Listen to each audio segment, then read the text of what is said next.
Good afternoon, and thank you for joining us this afternoon. My name is Matt Olson. I'm the Assistant Attorney General for National Security at the Department of Justice.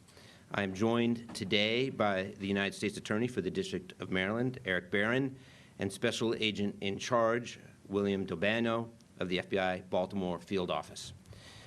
Today we are announcing a superseding indictment against 5 officers of the Russian military intelligence agency known as the GRU, as well as 1 civilian Russian cyber criminal for their campaign to conduct cyber intrusions.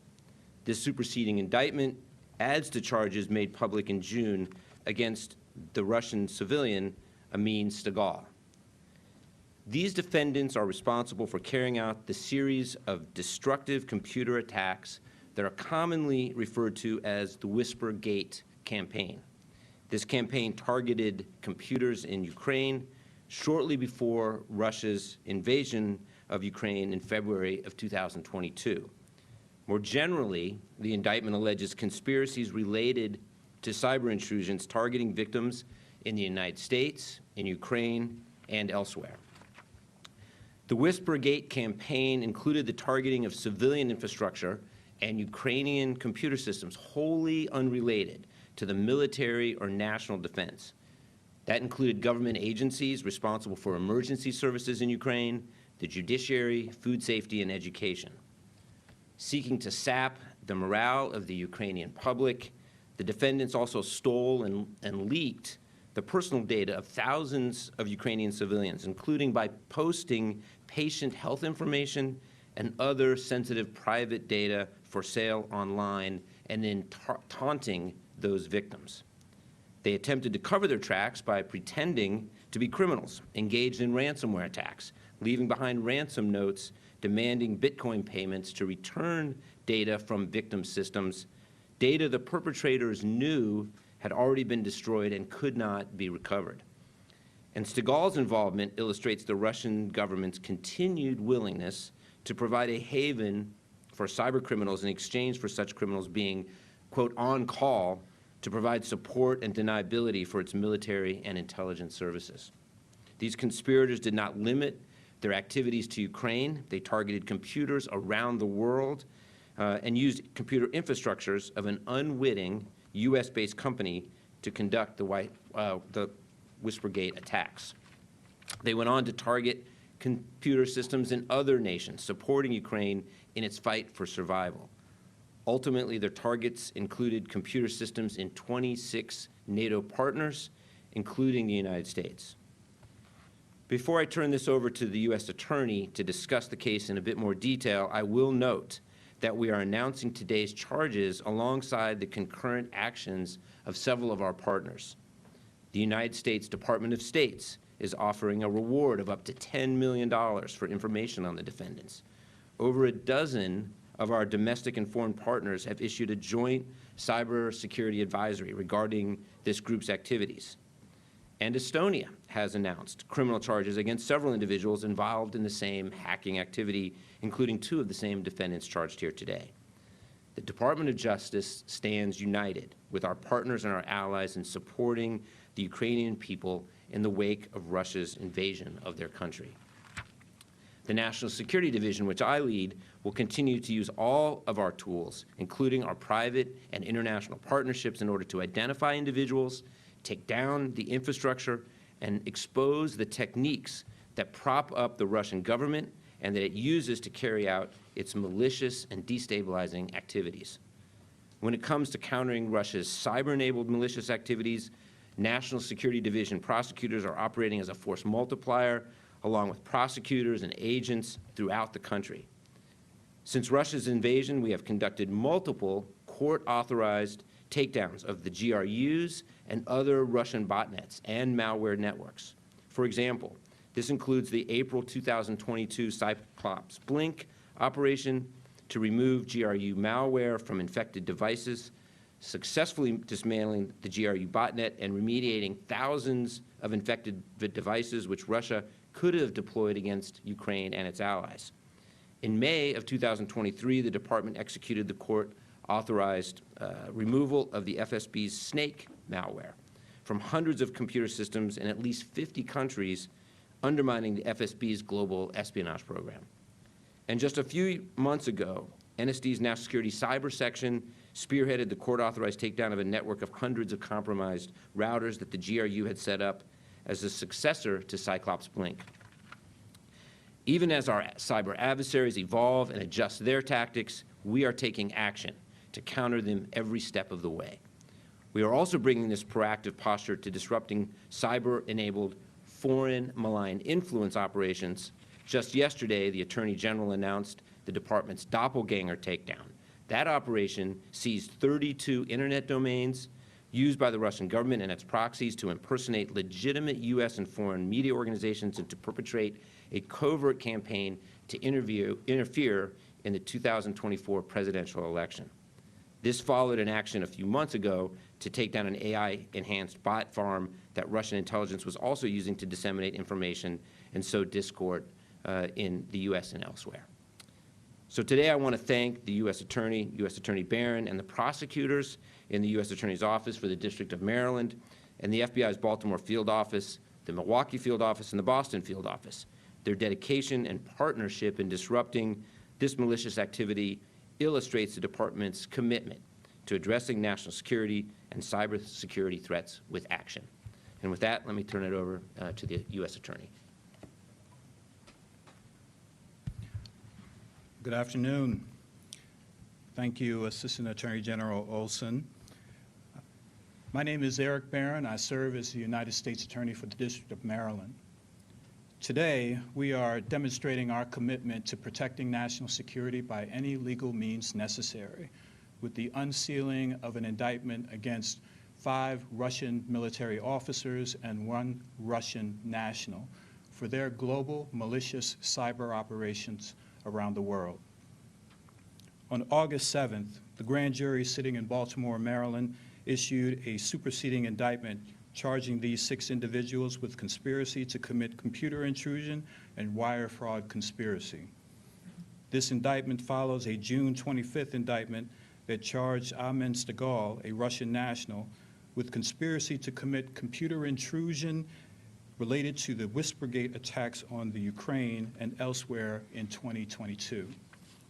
The indictment alleges that these officers are a subset of Unit 29155 of the Russian Main Intelligence Directorate, a military intelligence agency responsible for attempted deadly dirty tricks around the world, including committing cyber operations beginning in at least 2020.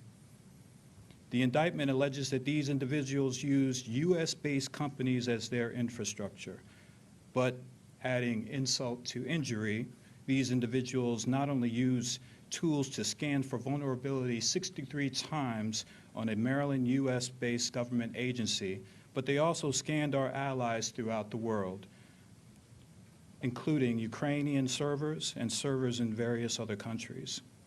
Then they used the Whispergate malware, deploying destructive computer intrusions against Ukraine and other allies. These compromised systems have no military-related role, including agriculture, education, science, emergency services, and they stole sensitive data, as you've heard, including health records.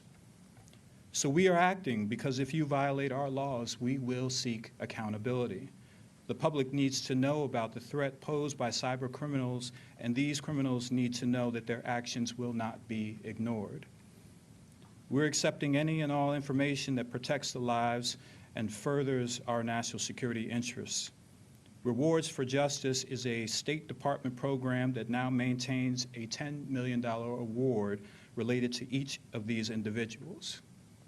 I want to thank the National Security Division and the FBI's Baltimore Field Office for its consistent and outstanding partnership. And I want to thank the FBI's Milwaukee and Boston Field Offices for their support, along with many of our international law enforcement partners. I also want to thank our team here at the United States Attorney's Office for the District of Maryland, including our Criminal Division Chief Alicia Washington and Assistant United States Attorneys Aaron Zielinski and Bobby Golderis. Next, you'll hear from FBI Special Agent in Charge Bill D'Albagno. Thank you.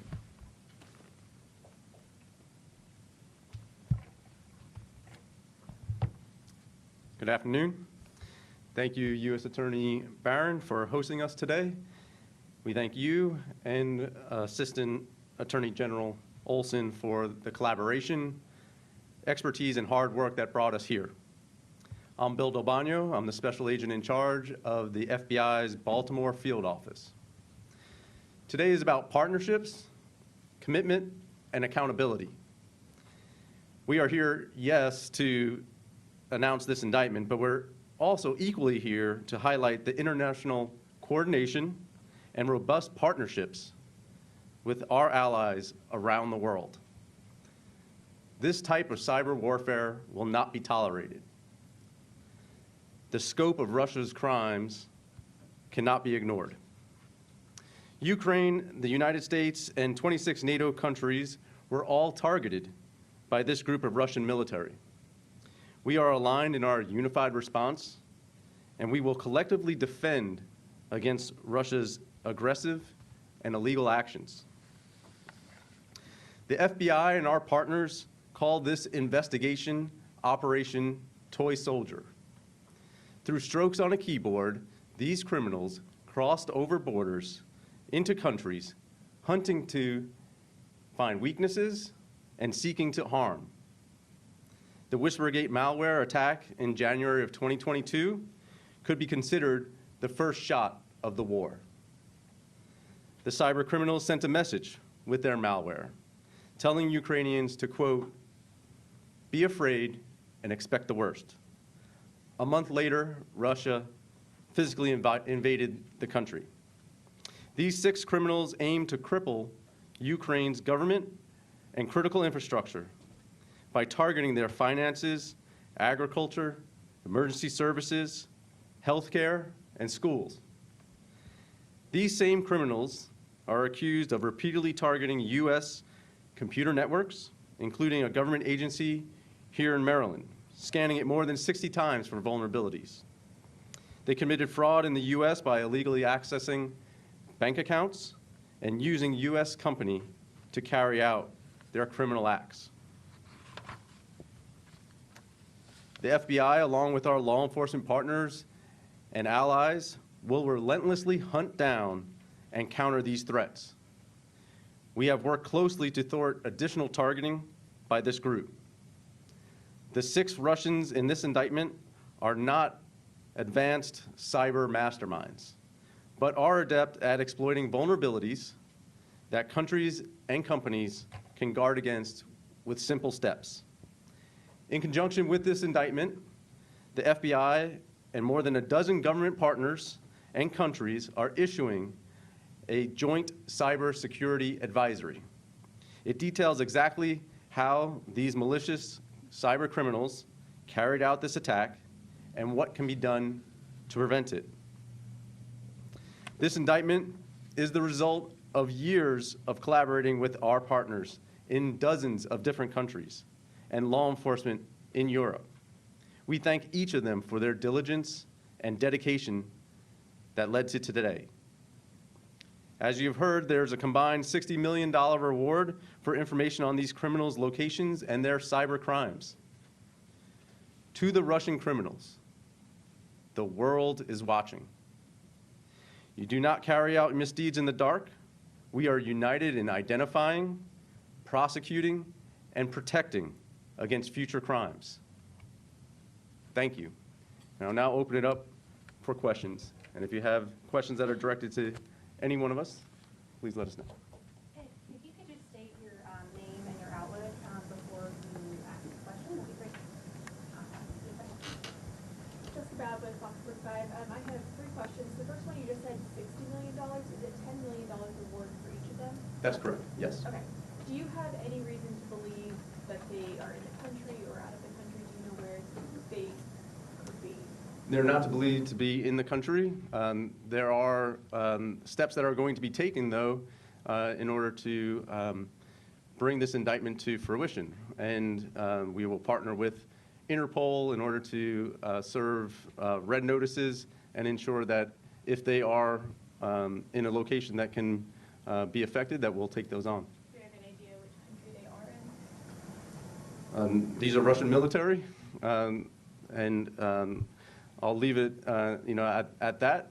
But to say that wherever they are, the important thing is that we are working with all our partners, our NATO partners, to protect against this type of action, but also to have the impact that we want to have with this indictment. And then my very last question, can you say which U.S. companies or agencies had their computer systems implicated in this? No, we wouldn't cover any victims in this announcement. It's important that we, maintain their privacy in that. You said that, sorry, Phil Yakubowski from WBAL Radio. You said that the USA government agency located everyone, they tried to get through 63 times. Were they able to get any information, or was it stopped? Was that part of how you sort of figured out who these folks were? So, not necessarily getting into the investigative side, but scanning for vulnerabilities to try to identify ways to get into those companies or agencies is a manner in which overseas adversaries attempt to compromise the U.S. And what we do is we partner very closely with all our partner agencies and with all our partner countries in order to protect against those type of vulnerabilities. And in the Joint Cybersecurity Advisory, those steps are laid out as to how to best handle those type of vulnerabilities, but also the potential for those type of scannings as well. And you said that Ukrainians had their personal information taken or stolen. Do you have any reason to believe that Americans might be affected by this, the average citizen? I don't have reason to believe that. As you mentioned, this malware attack, Whispergate attack, on the Ukrainians, while was meant to pose as a ransomware that was meant to make them believe that they could recover their data, was in fact just destroying the computers. It was taking the data and erasing it, making those computers inoperable. They did extract that information from the Ukrainians, and that presents vulnerabilities. And that's why this is important for all of us to include, from Maryland's to Americans across the U.S., to our NATO allies, to understand that these vulnerabilities need to be protected, and that the potential of your personal information is the job of the FBI and our partners to help protect that. Jeff Hager with WMAR-TV. If these weren't really cyber masterminds, even if you scooped up all 6 and paid the reward, what's to keep Russia from just pushing another 6 people into their place and filling that void? What keeps Russia from doing this?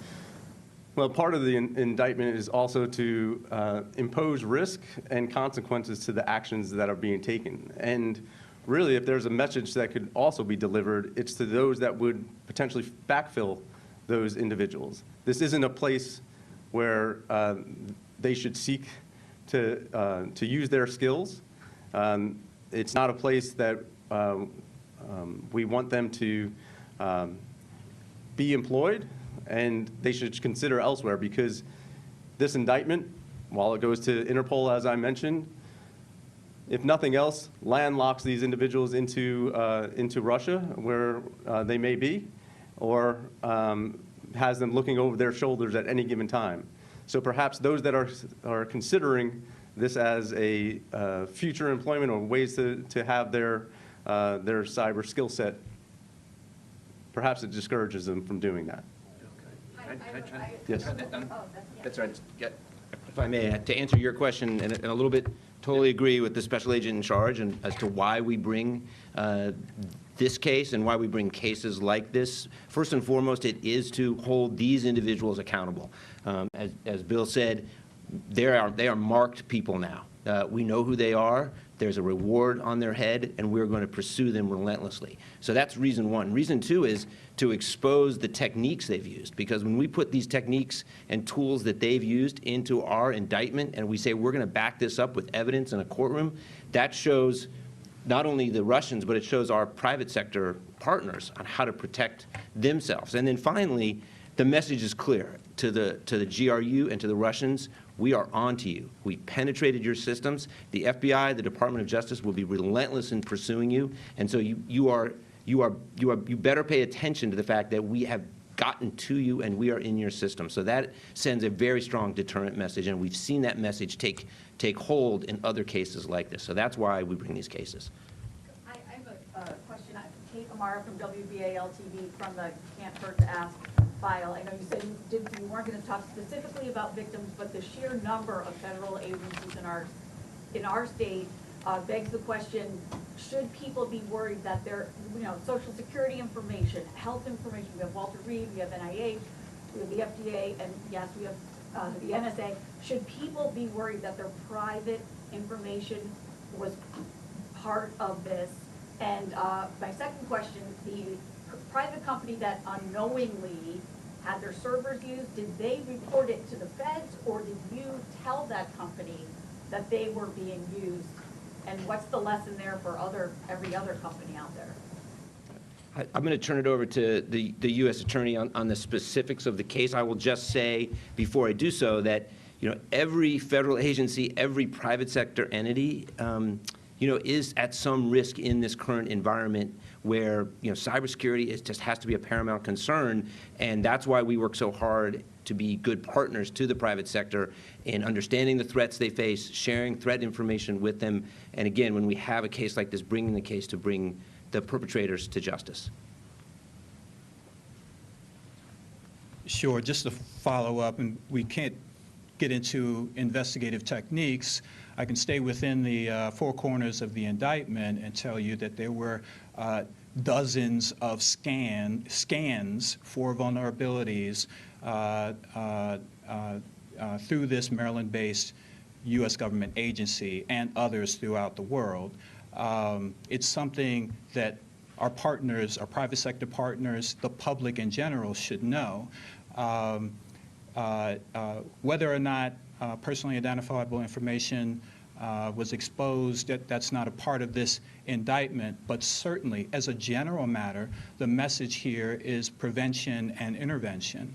And the message by this announcement is that there are many cyber criminals out there, some sponsored by states, some state and country sponsored cyber criminals who are out to expose and get at either a government or company's information or our own individual information. And so that we should all be very vigilant in taking the necessary steps, recommended steps, best practices, so to speak, to protect our information.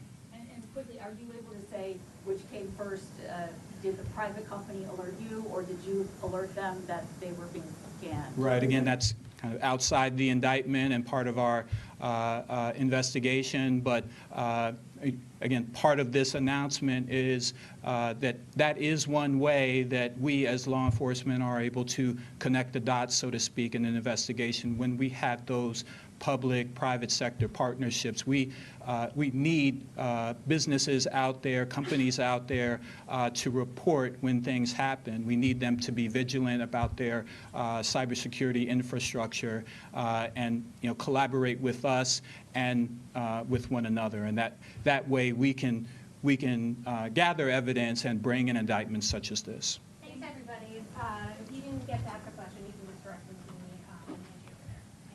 Thanks, everyone.